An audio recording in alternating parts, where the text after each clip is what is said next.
पर्दे के पीछे रहने वाला एक शख्स जो पर्दे के सामने आया तो बिहार में बड़े बड़े राजनीतिक दलों के समीकरण हिला दिए। वो शख्स जो आरजेडी के खिलाफ गरजा तो पूछ बैठा कि लालू यादव के बाद उनका लड़का ही क्यों मुख्यमंत्री बनेगा। वो व्यक्ति जो सड़क पर धरना देने बैठा तो नीतीश सरकार को हिला दिया, पलक झपकते ही युवाओं का मसीहा बन गया और जब सत्ता पक्ष की तरफ सुई घुमाई तो एम्बुलेंस खरीद जैसे घोटाले सामने ला दिए।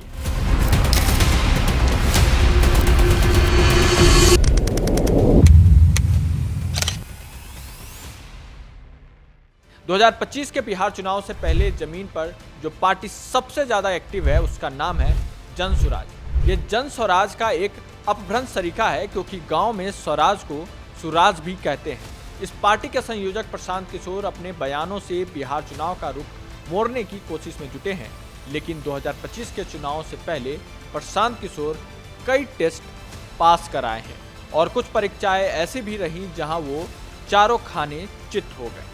वो साल था 2013 और भारतीय जनता पार्टी ने उस वक्त गुजरात के मुख्यमंत्री रहे नरेंद्र भाई मोदी को प्रधानमंत्री के चेहरे के तौर पर आगे किया था। ये पहला मौका था जब अटल और आडवाणी के दौर से निकलकर भारतीय जनता पार्टी नई रणनीति बना रही थी। रणनीति ऐसी बनी कि मोदी की आंधी में विपक्ष धुल में गुम होकर रह गया। सत्ता पर 10 साल तक काबिज रही कांग्रेस इतिहास में पहली बार 50 सीट के आंकड़े तक भी नहीं पहुंच पाई।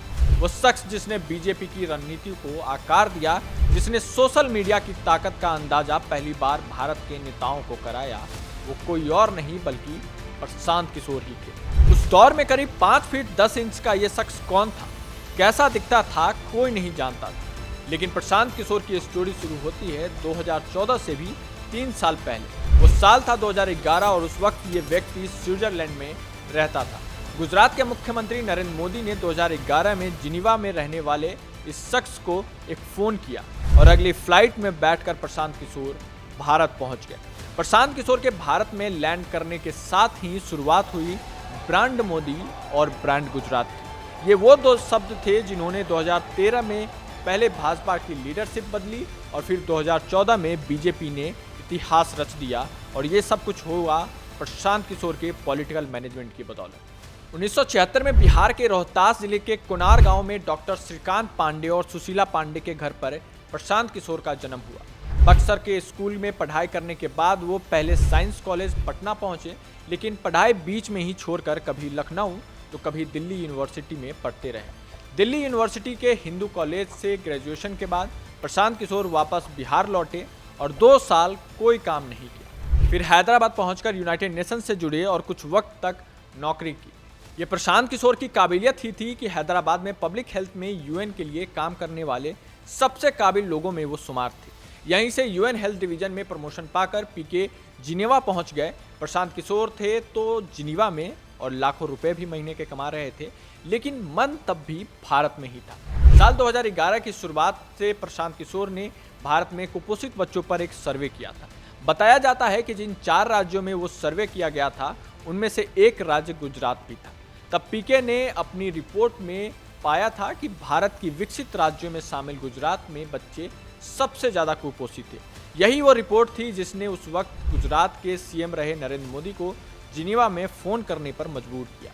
उस फोन कॉल में क्या कहा गया ये तो कोई नहीं जानता, लेकिन ऐसा माना जाता है कि तब मोदी ने प्रशांत किशोर को यूएन की नौकरी छोड़ गुजरात आने और सरकार के साथ मिलकर काम करने का ऑफर दिया था। इस ऑफर को पीके ने एक्सेप्ट किया और भारत पहुंच गए। गुजरात सरकार के लिए काम करने लगे और रिपोर्ट सीधा सीएम साहब को करते थे। साल 2011 में ही गुजरात में विधानसभा चुनाव हो रहे थे। उस वक्त प्रशांत किशोर ने नरेंद्र मोदी के कैंपेनिंग या कहें कि पब्लिक रिलेशन पर काम करना शुरू किया। पीआर के जरिए उन्होंने सरकार और मोदी की सोशल मीडिया प्रेजेंस को बढ़ाया और बाकी इतिहास है जिससे भारत के सभी लोग वाकिफ हैं। 2011 के चुनाव में मोदी को मिली सफलता के बाद प्रशांत किशोर को समझ आ चुका था कि पीआर के काम में पैसा भी है और पॉलिटिकल कनेक्ट भी। इसलिए 2013 में प्रशांत किशोर ने अपनी पीआर कंपनी बनाई।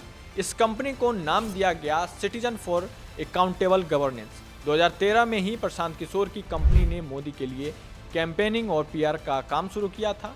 फिर 2014 में कंपनी सीएजी का नाम बदलकर आई पैक कर दिया गया। 2014 में मोदी के ताबड़तोड़ चुनाव प्रचार और प्रशांत किशोर के बैकडोर स्ट्रैटेजी का ही नतीजा था कि बीजेपी ने 282 सीट पर जीत हासिल की थी। बीजेपी की जीत का हथियार बना चाय पर चर्चा कैंपेन भी प्रशांत किशोर के ही दिमाग से निकला आइडिया था। बीजेपी की इसी बड़ी जीत के बाद प्रशांत किशोर भारत में सबसे बड़े चुनावी रणनीतिकार बनकर उभरे।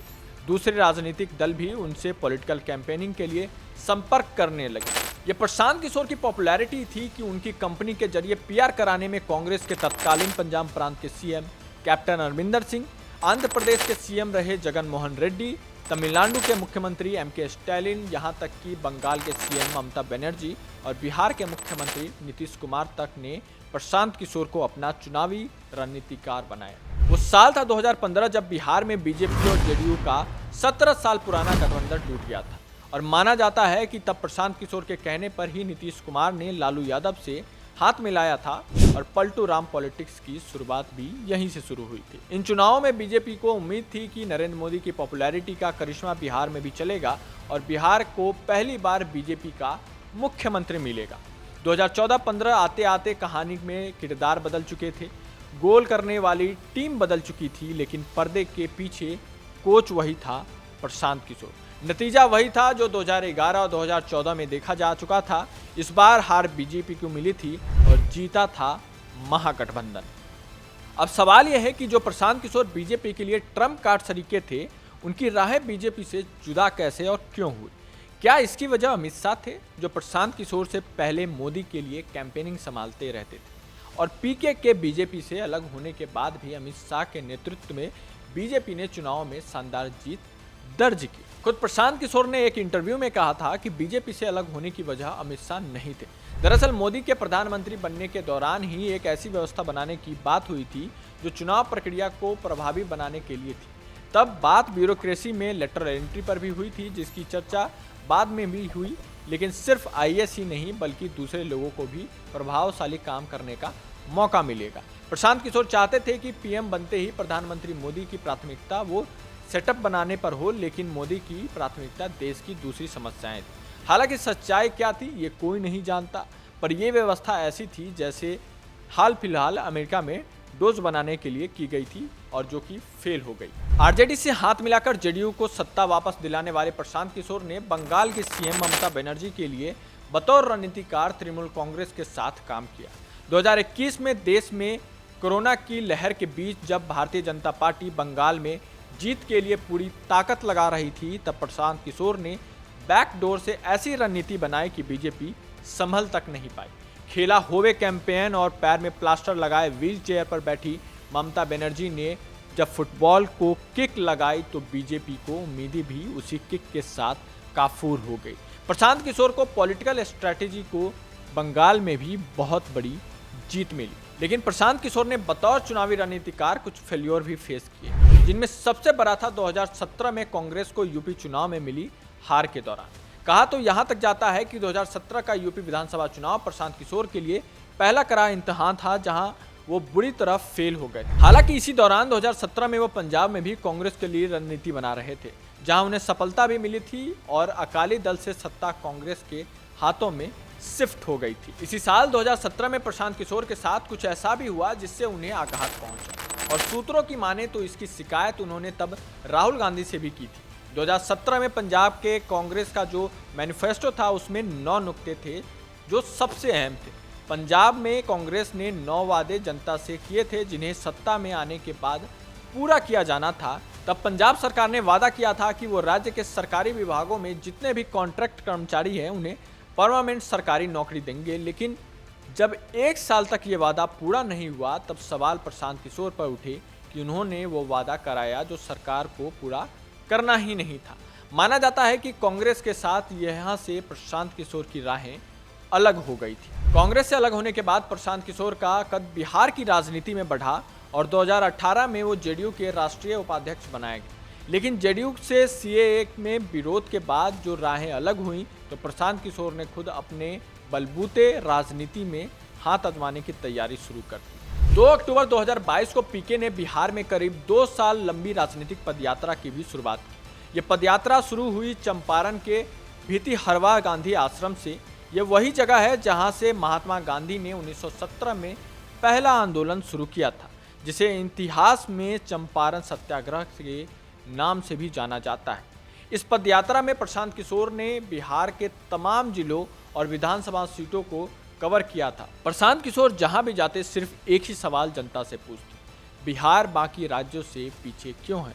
दूसरा सवाल जो पूछते वो ये कि मुख्यमंत्री का बेटा ही मुख्यमंत्री क्यों बनेगा। 2 अक्टूबर 2024 को पीके की पदयात्रा खत्म हुई और इसके साथ ही ऐलान हो गया बिहार में एक और क्षेत्रीय दल का, जिसका नाम है जन स्वराज पार्टी। साल है 2025 और इस साल की शुरुआत प्रशांत किशोर ने की बिहार में 243 विधानसभा सीटों पर चुनाव लड़ने के ऐलान के साथ। इस ऐलान से पहले प्रशांत किशोर की पार्टी दिसंबर 2022 में बिहार में हुए उपचुनाव में किस्मत आजमा चुकी है, जहां जन स्वराज पार्टी को करीब 10% तक वोट मिले थे। बिहार में अभी करीब 15% स्वर्ण जातियों के वोट शेयर पर बीजेपी दावा करती रही है। कांग्रेस थोड़ा बहुत अपर कास्ट और थोड़ा बहुत मुस्लिम वोट पर बलबूते खड़ी है। आरजेडी के पास एमवाई फैक्टर है, जबकि नीतीश कुमार के पास कुर्मी कुशवाहा वोट फैक्टर। ऐसे में प्रशांत किशोर किस राह पर आगे बढ़ेंगे।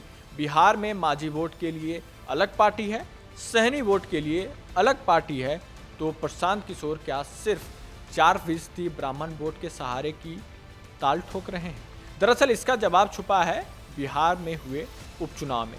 इस उपचुनाव में जन स्वराज पार्टी ने आरजेडी और कांग्रेस के वोट बैंक में सेंध लगाई थी और आरजेडी अपनी परंपरागत सीट रामगढ़ तक हार गई थी। और यही वो वजह है जिससे लग रहा है कि प्रशांत किशोर ने अपना पॉलिटिकल प्लान सॉलिड बनाया है। जन स्वराज की जनसभाओं में उमड़ती भीड़ आरजेडी की परेशानी भी बढ़ा रही है, और वो इसलिए क्योंकि जन स्वराज के 10% वोट शेयर में 7% हिस्सा उन वोटर्स का है जो पहले आरजेडी के साथ रहे थे। इन तमाम चुनावी गुणागणित के साथ प्रशांत किशोर पहली बड़ी परीक्षा में उतर रहे हैं, जिसका नतीजा 22 नवंबर को आएगा और ये नतीजा ही बताएगा कि प्रशांत किशोर का पॉलिटिकल मैनेजमेंट कितना हिट या कितना फ्लॉप है।